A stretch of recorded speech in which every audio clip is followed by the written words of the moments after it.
Welcome to Business Coaching Secrets with Karl Bryan. If you want to attract new high-end coaching clients, fill live events, and build a wildly profitable coaching practice where business owners pay, stay, and refer, you've come to the right place. In this podcast, Karl provides his keys to the kingdom for finding and signing high-paying clients and building the coaching business of your dreams. Here we go.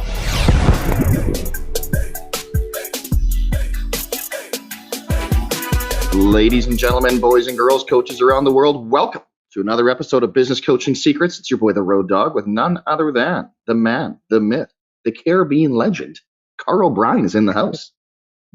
You like that one? Shoot, buddy. Well done, man. I was cruising along on a Disney cruise in Caribbean islands. Where'd I go? St. Thomas, Castaway Island. Another one I can't know. Tortola. Ever heard of that? Anyways, yes. So the question I have for you, because knowing you, did you try to negotiate your way up to try and steer the vessel? Did that happen? No, I did think of getting Sage in there, though. I did think about it. Well, you know, it's just one of those things, bud. I had a feeling you were probably trying some negotiation to. It's funny, you always just say it's for Sage. Really, is it though? You know, it's for you, bud. It's okay. It's okay. I got her in last time we were in a plane. I had actually not the last time, but we had her in the cockpit. Truthfully, I knew the pilot, so maybe there's a little bit of I had a bit of an advantage, but I got her in there sitting in the pilot seat. So there you go, Shoots. There you go, bud. There you go. You are a big deal. For those of you that don't know it, this guy is the biggest shooter like that I've ever met. It's unbelievable. Hey, listen, we had a lot of success, a lot of good feedback on our rapid fire sort of questions when I just fire them at you and you don't take 25 minutes to answer one. I always joke, folks, that it's like, oh, okay, well, Karl's got that. Great. I'm just going to go do the dishes and vacuum the house before I get to the next question. But anywho, I just thought maybe we could do some rapid fire if you're down and game for that. Do it, Shoots. Let's do it. I'll do my best to keep it tight. Promise. Famous last words. All right. I say ideal client. What do you say? You say ideal client? Yeah. Yeah. Just like that. Under the gun. Yeah. What if I'm not ready? No, ideal client. Okay, so you're a business coach. Look, here's a question. Which client is more likely to stay long term? If you had a client with a $20,000 unit of sale, and let's assume that there's $10,000 of gross profit there, or like let's say that's a roofer. So a roofer, they charge 20 grand for a roof on average, and it might be more and it might be less. Just play with us. And then there's $10,000 of gross profit. Is that client going to stay longer, or a massage therapist where they charge $100 a massage? And let's assume that there's $80 of profit there, right? Maybe even 70, depending upon overheads and gas and whatever they're doing. Anyways, no doubt you're thinking high unit of sale. One of the things you want as a coach is you got to make sure that your clients have, let's just call it a $25,000 unit of sale with 50+% gross profit margin. If your client doesn't have it, let's assume it's a chiropractor. You want to help them create it as one of not the first order of business, but one of the first orders of business. So high unit of sale, Road Dog, would be part of it. Also, look, what's the number one characteristic of a super, let's call it a world-class performer? And that's the Jordan, that's the Oprah, that's the Steve Jobs, it's LeBron James, it's Roger Federer, it's Michael Schumacher, etc. What's the number one trait of those guys? And the answer is hunger. So I want to, do I have, had a conversation with one of my staff earlier today. To say she is hungry would be like understatement on steroids. And it's just like, okay, we got to find Like if you have somebody who's super duper hungry, what do you got to do? And you got to find a bigger role for them, right? So answer. I want to know that my client is hungry. Presumably that's something you kind of flesh that out. They're not going to wear a sign or have it tattooed on their forehead, but through some Q&A. Okay, so what are your current revenues? They say 1 million. What's your goal? I don't know that I want them to say a billion, because then I think they're totally unrealistic. They go from 1 million to a billion is a bit of a joke, right? Like again, 1 million seconds is 8 days, and then a billion seconds is 32 years. So to pretend like you're going to go from 1 million to a billion, I think they're delusional. That's not what I want. But to go from 1 million to 10 million, I think that answer comes from a client who's hungry. And when I say jump, they'll say how high instead of why. Speaking of that, I want my client to be compliant. I always, when I signed up retail, what I'd refer to as a retail coaching client, but like a coaching client that's like paying a monthly fee to do, weekly, biweekly, and monthly calls with me. They had to come to a live event. They had to see me do a live event. And for the simple reason that I found that those clients were significantly more compliant, right? Like you get it? Like again, I say jump and they're not like going, hey, why? And want to question everything. And not that I want yes men or yes women either, because I do want somebody, with some leadership skills, but hopefully you're getting that. I like the idea of them being compliant. And then Road Dog, I would maybe finish that off with niche. So who am I going to go to? You know what I mean? Like I have absolutely no experience in, like let's just use manufacturing as an example. Like I'm not like a manufacturing guy. So therefore, I don't think that I would go and pick a niche in manufacturing. So what I would do, like I used to own a sports stadium. I could go and help a sports stadium falling off a log. And I dare say that this guy or gal could be in business for 5 years and I could walk in there, even though it was decades ago that I owned it. I feel like I could walk into that sports stadium and in many ways know more about the company or the industry and the company, and then running a profitable sports stadium and they do. By the way, that might sound a little overconfident, but hopefully you get the idea. But I am stupidly confident that I could help a sports stadium like falling off a log. That would be a good niche for me. Why? Because I have experience and I have expertise. And the other question is, do I have passion? And the answer is, at this current stage of my life, the answer is no.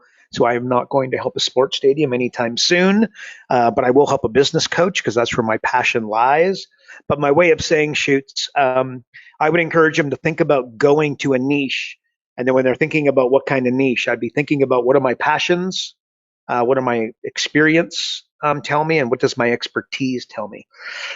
So that's my answer, Shoots, ideal client. But a big one is a high unit of sale. Going to the financial planner, going to the mortgage broker and having them cancel in 90 days, it has a little bit to do with they got to get a lot of action to cover your fees. So sometimes it ends quickly. So that's my answer, Shoots. Speaking of a guy who likes a lot of action, there you go, Shoots. Hey, listen, by the way, you talk of hunger. I just want a quick aside on that. Do you find that sometimes when you have those clients that have a lot of hunger, that they try like pretty much everything? Is half the battle just getting them focused on doing the right things rather than doing everything? Yes, and yes. Good point, by the way. I like that. Look, if you really think about focus, like it's just about eliminating, you know what I mean? As opposed to getting, rather than trying to get focus, which can be really hard, right? Road Dog, you know that, I know that. Anybody listening, I'd imagine, knows that. So rather than thinking about, I got to get focused, what you got to do is eliminate things, right? Like we often talk about like the amount of time that you light on fire deciding what to eat would blow your mind, right? And not to mention getting the groceries and driving to get the groceries, you know what I mean? And then getting them in the freezer and getting them in the fridge and then going, oh, what are we going to eat? Honey, what are you going to eat? And they go, what do you feel like? And it's just around and around she goes. Having a pre-planned meal for 7 days in advance, it just blow your mind how much time, energy, and focus that it will save you. And then you can take that time and channel it into, running your business. Or, we talk about driving a car. Again, like Uber, there are very successful business people who have, they have a driver and they have a car waiting and they get in the car. They would never, ever think of getting in the driver's seat because they're sitting in the back with their phone, with their laptop working while they're, fighting traffic, etc. That's an example, which, by the way, is that realistic for somebody listening? Maybe, maybe not. But I will tell you that focus, rather than thinking about focus and thinking about dialing in and getting focused, if you think about elimination of everything outside the goal, if it doesn't make the boat go faster, as they say, just do your best to eliminate, delegate it, or completely, put a line through it. I think that can be helpful. So yeah, shoot, somebody who's hungry could have like that multiple streams of income and ADD type thing going on, and you got to channel it. Yeah, I know all about that. Shiny object syndrome, buddy. It's a real thing, right? Geez, my God. All right. I got one here for you. Need to get results for a client in record time. What do you do? Boom. Look, okay, so let's just assume that this is let's assume this is a company doing 500 grand for sake of the argument. I'd go to revenue, real simple. You got to go to 5 areas on their financial statements, by the way. Look at their revenues. How do you jack them up? Look at their expenses. How do you decrease them? Look at their accounts receivable, and do they have a problem there? If they do, stop everything and solve that problem, and you'll pay your way immediately. Look at inventory, which they may or may not have it, but look at inventory. And then, and the last one is look at accounts payable, which, by the way, is not going to be on the average person's radar. But again, that sweetheart syndrome is the accounts receivable and accounts payable issues where you forget, you never want to collect your money because you don't like to bother people, and then you want to pay everybody up front because you don't like to be in debt. Just imagine what that's going to do to your cash flow. And what I just did, if you introduce me to a business that says, wow, I have this profitable company, but where the heck is my cash? There's 5 areas you look, and it's revenues, expenses, accounts receivable, inventory, and accounts payable. So if you want to get a client results immediately, putting cash in their bank account is kind of where my mind went. So those are the 5 areas that I would be looking at, and they're doing 500 grand. And by the way, they might be doing 5 million. They won't be doing 1.5 million. They might be doing 500,000. But this is, I'm looking at their financials and going there. You don't need to be an accountant to do what I just described. Very insanely easy. And then 3. So I think I'd dummy this down and I'd go 3. I would say like 3 baskets. Like with our company, focus.com, we help coaches and we help them in 3 areas. We help them generate leads, we help them convert those leads, and then we help them fulfill on the coaching commitments from those conversions, right? Leads, conversion, fulfillment. I think with your client, if you dummied it down, and a more complex business might need to, alter those slightly, but most companies you'd be pretty close. You might call fulfillment throughput, by the way, but follow me. Just look at lead generation and how are you helping them there. Go to conversion, like what kind of conversion do they have? And you'll look, when you speak to a business owner and you ask them their conversions, almost always 50% is as low as you'll hear. 75%, I've heard 100% at different times, and like lots. When you really do the math, it's closer to 25%. So there's a really, really good chance that they're completely out to lunch on their conversions. And by the way, on their leads, the amount of leads that they're bringing in, the conversion that they've got on them, rather than take them at face value, do a little bit of homework there. Have them do a little bit of homework. Put together a spreadsheet and just be able to, weigh all that. And then fulfillment. Like how good are they at actually doing the thing? And do they have upsells? I would help them create that. Have a look at their operations, look at their management around operations, generally speaking, pretty average. Like, are they retaining clients? Do they have the opportunity to turn what they have into a membership / recurring sale company? I'd absolutely be, helping them in that regard. Example, a chiropractor, you put a chiropractor on the phone, and I've said this many a times, right? But this is very consistent with a lot of businesses, dentists as well. You go to a chiropractor, you get short-term relief and you stop coming, right? the chiropractor has got to create a better model than that. Otherwise, they're just going to be frustrated like crazy. And then the dentist is the exact same. You come, you get your teeth cleaned. They go, you got to come back in 6 months. You say, great, I'll see you in 6 months. Next thing you know, 18 months later, you still haven't got your teeth cleaned, and you would have happily done it. You just didn't think of it, or you missed the appointment. They didn't follow up. You know what I mean? Like that is really, really important. That falls into the fulfillment basket. So that shoots, and maybe actually I said this in the ideal client thing, but like, do they have a 5,000, a 25,000, and $100,000 offering? And remember, need to have at least 50% margin. So I don't want you to have a $5,000 unit and then it costs 4,000, so they're making $1,000 and think that we got anywhere, right? So like, got to have at least 50% margin. So do they have a $5,000 product? Do they have a $25,000 product? Do they have a $100,000 product? Help them create that. An example, top of mind. Okay, so you got a networking. Okay, let's say that your client is a networking group, and then you go, okay, what do I buy from you? And they go, oh, it's a $1,000 12-month membership, right? So my question is, for the networking group, do they have a $5,000 platinum membership that gets them extra benefits, that gets some exclusivity that they otherwise can't get? And do they have a $5,000 thing? And most networking groups, private ones, will not. And you help them create that. Again, the chiropractor I mentioned earlier, do they have a $5,000 or $25,000 unit of sale? And the answer is no. And then they'll say, yeah, but nobody's going to buy the $25,000 unit of sale. The reason they can't sell it is because they don't have an educational process built into their sales process and their business model. But chiropractors all over the world sell $25,000 products all the time. So anyways, shoots. If I wanted to get results for a coaching client in record time, those, I'm sure there's a lot more, but those are some of the things I'd be thinking about. Maybe raising their prices and lowering their expenses. I'm kind of touched on that, but black and white.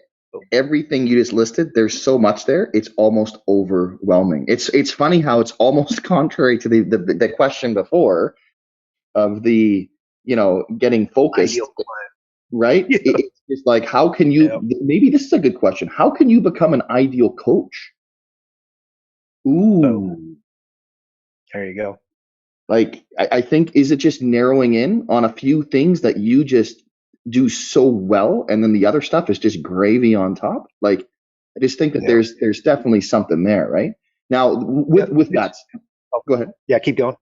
I was just going to say, with that said, this kind of leads into the next question, actually, because there's a lot of things, and we're hearing AI all over the place right now, right? Like ChatGPT, like it's just, dude, it's everywhere. Yeah.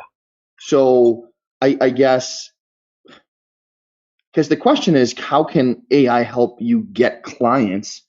But I almost want to broaden that out a bit. Like, how can AI just help you as a business coach? But let's just start with the client piece, just start there. Okay. Okay. Make sure. So how does AI help you get? How am I going to use AI to help me get a coaching client? Is that it? Yeah. Okay. Well, become knowledgeable would be my short answer. In fact, you know what? I sent out an email. And it was like, it was dentist. You'll like this, Road Dog, but I made it funny. Like, so, I have a very bent nose and a lot of fake teeth. And it's not because I'm strong. Anyway, so my dad used to always say that I had a big mouth and little fists. Right? That's like, how'd you get 8 fake teeth? Oh, my kid, he's got small fists and a big mouth. But anyway, so dentist and I have a bit of a love-hate relationship. I've spent an enormous amount of time sitting in a dental chair. So then what I basically said are like, what are the pros and cons of AI for dentists? And it's like pros, I can't remember all, but it's like, there's a appointment scheduling, like the routine tasks that a dentist would have, right? Appointment scheduling, patient communication for sure, especially like sales letters and regular letters to go to and from, answer common questions, management of medical records, and analyzing dental images for sure, right? There's going to be AI dental tools that are going to help with precision and accuracy in a very big, bad way. It's absolutely going to be able to reduce administration costs. There's got to be a way, and again, I'm not a dentist and I don't know, but there's going to be a way to identify dental issues, easily, quicker, earlier, and more accurately, right? Like those things are going to exist. But the question is the dentist, like an old school dentist, it's like the iPhone, you're going to delay the adoption of it, or the dentist is, and I'll ask you, is that a good idea, right? But really importantly, positives for a dentist is AI is going to be able to help with the simple, easy cases, and it's going to free up the dentist to do the more profitable and the more difficult stuff, which, by the way, I don't need to speak to a dentist to know, do you like doing the cleaning, or do you like doing the more complex stuff and the root canals, etc. And with 100% certainty, the dentist, if it's a professional and somebody who loves the craft, they absolutely like the more difficult stuff, which is going to be great. The same way, like with an accountant, they hate tax season. It drives them nuts, and just being compliant with the government and getting these tax returns done. Like, they hate that, but they love helping their clients. So one of the things we do, and why we have so many accountants that work for us, we go to the accountants and go, well, look, the compliant work, you want to be doing the higher level stuff. You want to be creating financial statements and helping them read the financial statements, and way more importantly, go and adjust these financial statements so they end up with a significantly more profitable company. And then instead of charging $2,000 a year to the chiropractor, you can start charging $20,000 a year to the chiropractor, but actually work on the stuff you want to be working on. Right. So the AI is going to allow dentists to do that. And by the way, it's going to allow accountants to do it as well. Right. But they're going to want to do that. So the positives, I kind of listed a few, but those automated routine type administration stuff, it's going to take a lot of that and the simple procedures, and the dentists are going to be freed up to do more profitable stuff. And then the negatives, though, again, positives, I would encourage you. I always talk about standing against. Like you make more of a statement when you stand against than when you sing Kumbaya, how wonderful everything's going to be. How much of you're going to be out there talking about the positives and negatives, or positives of artificial intelligence, I would highly encourage you to be talking about the flip side of that, and that's the negatives, right? And like, what is that? And I can tell you with 100% certainty, the initial cost to implement artificial intelligence in the average dental practice are going to be reasonably high. And is that going to accelerate them to adopt it, or is that going to make them take pause? And then think about those that take pause. Are they going to be advantaged? Are the ones that go all in quicker, are they going to be advantaged over the long haul? And we know the answer, right? But this is psychology 101 to get over that, right? They're going to lose a little bit of personal touch. That's going to happen as well. But a real disadvantage and a negative is just the psychology. Like, without meeting the average dentist, like, are they going to be really excited about the new challenge and the time consuming nature and the costly nature of adopting artificial intelligence? Or, like I said a second ago, are they going to run to it? And the answer is obvious. And then if you could help them with that psychology and encourage them, you'd be doing real well. It's going to increase competition as well, by the way. Like, it's going to enable people to go and use telemedicine and remote monitoring.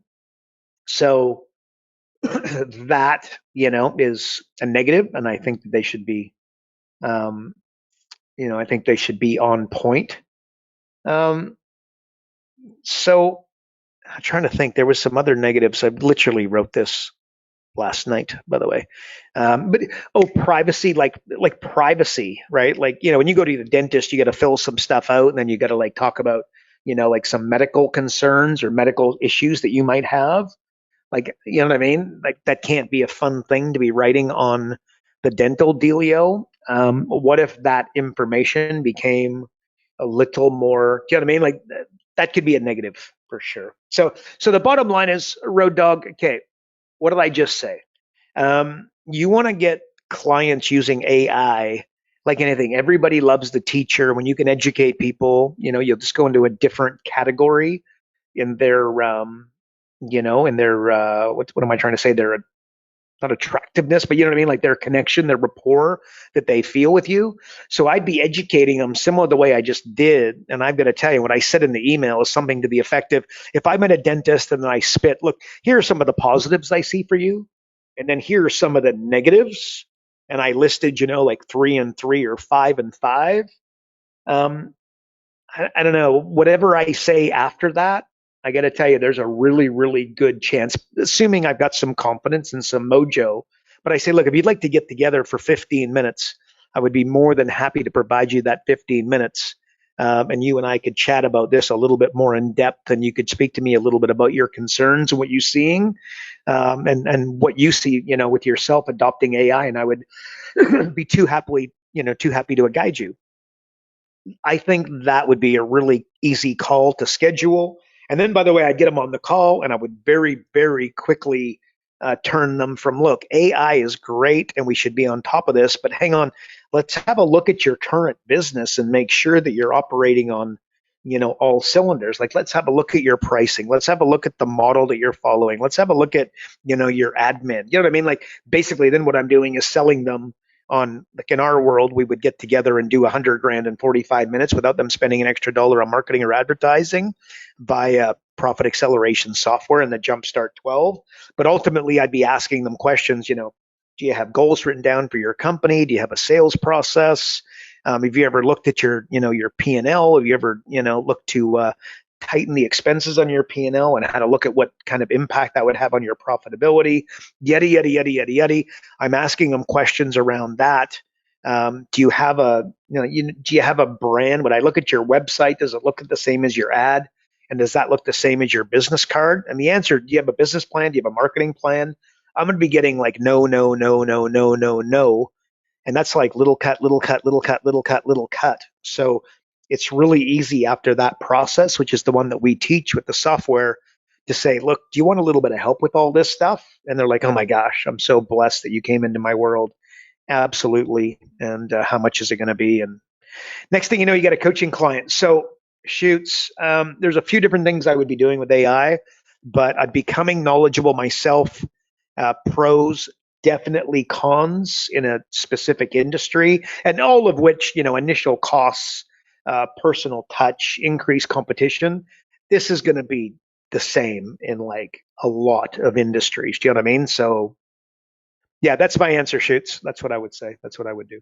What do you think? Okay, so real quick, it's funny you talk about dentists. I actually think it's one of the most misunderstood industries, because I've worked with dentists before, and it's just everybody thinks that they're rich and everything else, and it's like not typically the case.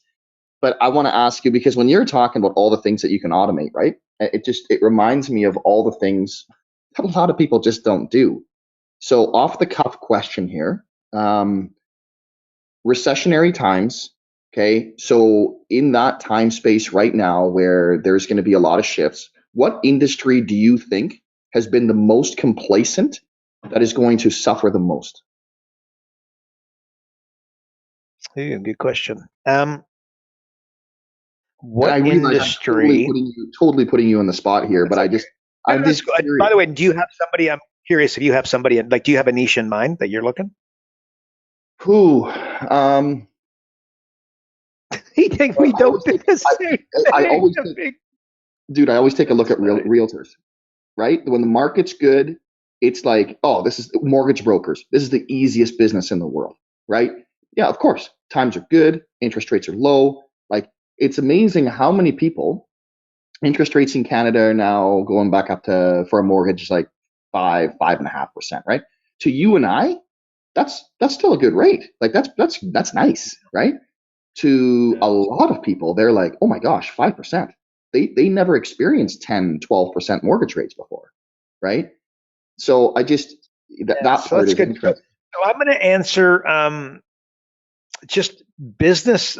You know what, Shoots? Like, it's almost like 80% of them, because like, so what I'm going to say is that businesses that have been having major wins over the last, let's call it 3 years, like, what does Warren Buffett say? He says when the tide when the tide comes in, you see who's got their pants down, right? And like, so these industries like real estate, I think that's a really good example, where they've had nothing but good times, good times, good times, good times. Boom, they see some bad times, and you see who's going to stand the test of time, and it's never very pretty. The exact same thing happens in the financial planning space, and the exact same thing happens in the mortgage space to a lesser degree, but also like in the insurance space. I think digital marketers have absolutely had nothing but, like a field day for the last X amount of time. And I think, again, starting to feel it. So yeah, that's what I'm going to say, Shoots. It's just, I'm going to say it's like 80. I don't know if that's the best answer, but it's like 80% of them. But it's just people that have been having a real easy run for a period of time. The worst drive, in fact, I literally said this earlier on a call with the staff member I was mentioned earlier that's like really hungry, right? But I was like, oh shoot, hang on, I just thought, oh, I just lost it. Oh God, I just forgot it. Shoots, I can't remember. But anyways, I'm going to say 80%. Those that have had great times for the last 3 years have dropped the ball. Oh my God, I can't believe I forgot what I was going to say there. But anyway, there you go. You know what? This is just a senior's moment, Shoots. You're getting old. You're no spring chicken anymore. Listen, I'll just say this. Do you think it'd be a great idea to go after any business that's been in business for 5 years or less right now, because they don't even know what a bad time is, and they have a feeling that something bad might be coming, but they have no idea the reality of what could actually happen? Like, I think you could scare the living crap out of these people and actually legitimately help them get prepared. Yep. Like, but I would go back to what we said earlier about ideal client. Like, show me their unit of sale, show me their margins. Do you have experience? Do you have expertise? Do you have passion around that? Are they hungry? You know what I mean? So I'd say yeah, but it's what I would do is I'd put on a live event, and if they came, they showed up. That tells me that they're my ideal client because they're hungry, they want to grow. It's like, yeah, a company who's advertising is always good because they just wrote a check. They're using their credit card to try grow their company. It's like, that's a good client to have. And by the way, you talked about having plans and stuff. I'm just actually rereading The Psychology of Money. And one of my favorite lines out of that is, a plan is only useful if it can survive reality. Nice. Is that Jason Capital? Who is that? No, that's hold on. That's my it is Morgan Housel. Oh, no, never heard. Okay. Yeah, really good book. Really, really good book. I'm really enjoying it again. It's just, it was highly recommended to me. So, but anywho, so there you go, Shoots. That's that. Should we do one more, or how do you want? Like, I'm just looking at the clock here. What do you want? Let's do one more. Yeah, let's do one more. Do one more, and then we're done. Okay. Oh boy, a big one, Shoots. A big one. I'm just gonna say one word, and I just want to know what you have to say about it. I'm nervous. Yeah, well, consistency. Oh, there you go. That wasn't what I was expecting. It was a build-up shoot. I thought I was going to get thrown. Okay, so consistency, that's good. I like that. You know what? Consistency beats talent every day of the week, twice on Sunday. Okay. But you know what the problem is? Consistency is harder when you don't have people clapping for you, right? So then so if that's the problem, what's the solution? It's like, you know what? You gotta clap for yourself. And you know what? That's like the hardest thing to do, right? And it's like when we're playing, like, the NHL playoffs are coming up, right? And like, gonna watch the games and like cheer. So people are like cheering for their hometown team. And this goes for NFL, and it goes for baseball, and it goes for basketball, and it goes for cricket, and it goes for your favorite tennis player and your favorite golfer, right? Like, you're, bated breath watching them, cheering for them, or it's Tiger Woods or whoever. And then when it's you're not clapping at all. You know what I mean? And I really think you got to, you know what I mean? We got to adjust. If anything, you're going to adjust. If you want no doubt you agree, consistency beats talent, right? And you should, because it does. But then it's like, okay, like I get that, but what's the solution? And it's like you clapping for yourself. Do you know what I mean? Like you acknowledging those little wins, those little wins, those little wins, but absolutely tracking everything, right? Like if you want to change your life, your results, you need to change something you do daily, right? The secret of success are found in those daily habits, that daily routine. Like you know this for shoots with the amount of time you spend in the gym and the amount of time you spend running. When you go to the gym and you don't track your results, and then you go to the gym and you do track your results, let's just say you do 1 month of tracking results and then you do 1 month without tracking results. The results on the month that you track are significantly, with capitals, italicized, bold, better than the months when you don't, right? So, what are you tracking? You know what I mean? Like, do you have a scoreboard for your own business? Do you got like a you know what I mean? Like, you have a world record week. Do you have like the number of leads you generated today? The amount of revenue you generated today? The number of joint ventures you formed today? And then every day giving yourself a score. Imagine what would happen at the end of 30 days, 60 days, 90 days. It'd blow you away. How many calls you made?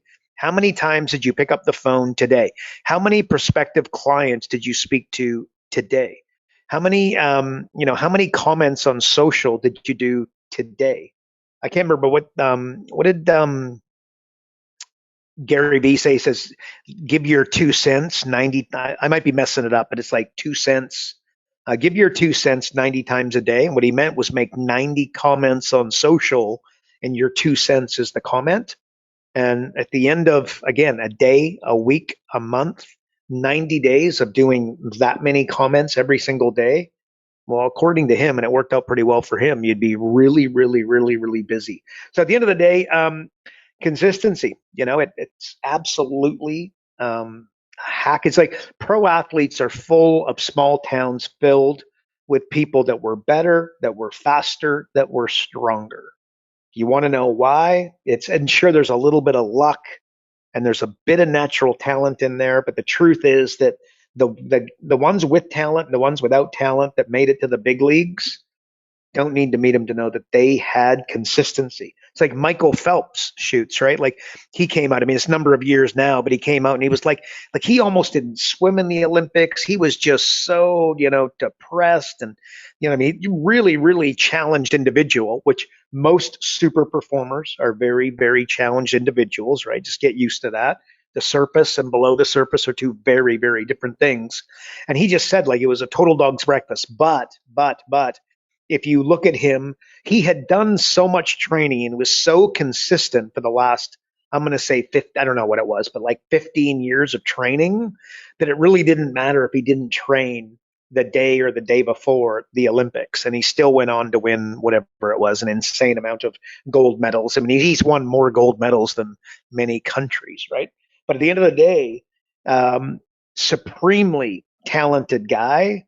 But if you asked him, and he's lots of interviews out there, it's the consistency, it's the showing up every single day, multiple times per day over, a really, really long period of time.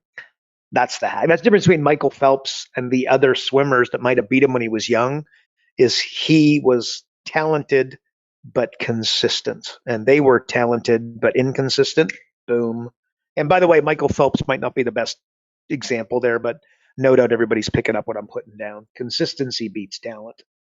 End of day. So that's shoots, but being able to clap for yourself and then knowing when to clap, because you know when to cheer for your team, and that's when the clock hits zero and you won.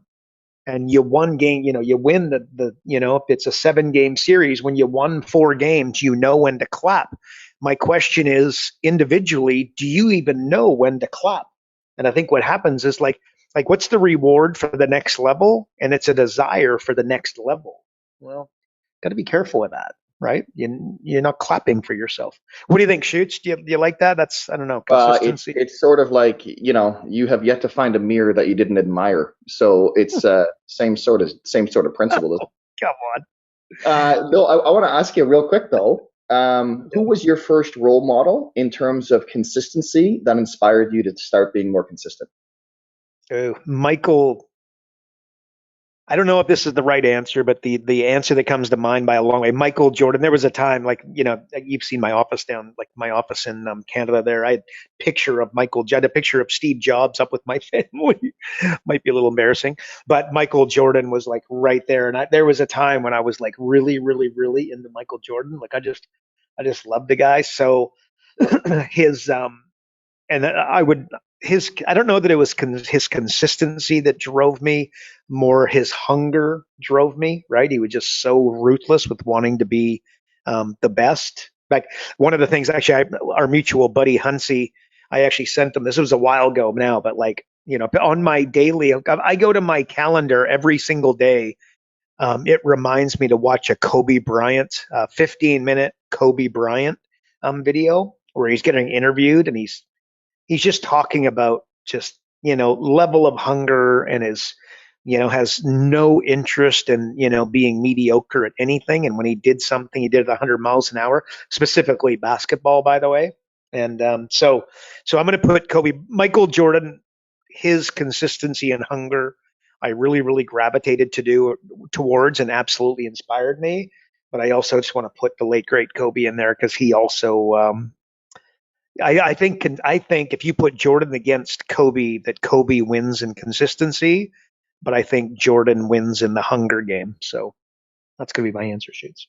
Okay, so last question, I promise, and then I'll close this. Okay, let's do it. And that question is really simple. In the spirit of the NHL playoffs, the Leafs will lose in how many games? Shoots, honestly, they got a shot. Let me tell you, you heard it. The Bruins do not win the cup. They broke, as for non-hockey fans, they have won. Like they broke the record for the most points in a single season of all time by an NHL team. But let me tell you, when that happens, they peak too early. The Bruins do not win the cup, and I'm picking the Leafs, Shoots, to win the cup. I'm serious. I really think I think they can. I think they will. Removing your heart, which is twisted in many different ways, thinking that the Leafs actually have a chance at anything. I agree with you. The President's Trophy curse is very much a thing. Aside from the Leafs, who do you got? Who's your dark horse? Dark horse? Dallas. Really? Wow. Yeah. I think they have got their goalie is unbelievable. I can't remember his name, but I saw him play last year, and he was just a freak in the playoffs. He's unbelievable. And, Dallas, I think they got a real shot, Shoots. They got a good team, man.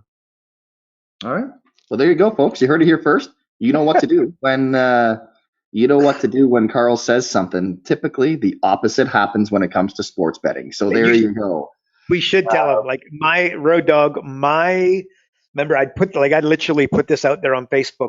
If you were to rank me out of 100 sports betting, how many times? 100, am I right? You'd be 102 out of 100 in terms of it's embarrassing, isn't it? It's like honestly embarrassing. I got it wrong so consistently. It was like, you know what? The funny thing is, back to the same word I just brought up, consistency. If it's one thing you are with your picks, it's consistently wrong. And on that note, folks, actually, you know what? No, we'll cut it off there. That was, I think, a perfect ending. I started with throwing you under the bus, and I'm going to end with throwing you under the bus. It's just a real good day for me today, folks. So that is it, folks, for another episode of Business Coaching Secrets with the betting man himself, definitely not the king of Las Vegas, King Karl. But if you're not on the inside and getting access to the stuff that he actually really knows stuff about, or getting access to his daily emails, the pre-show, want more information on profit acceleration software, visit focus.com today. You'd be silly not to do that. And if you enjoyed the podcast, please share, leave a review, do all the things that you know that we'd want you to do. And that is it for another week, and we will catch you on the next episode. And as I always say, remember, folks, progress equals happiness. Take care, everybody. Karl Bryan built Profit Acceleration Software 2.0 to train business coaches how to find any small business owner more than $100,000 in 45 minutes without them spending an extra dollar on marketing or advertising. This becomes a business coach's superpower. So as a business coach, you'll never again have to worry about working with business owners that can't afford your high-end coaching fees. Check us out at focused.com.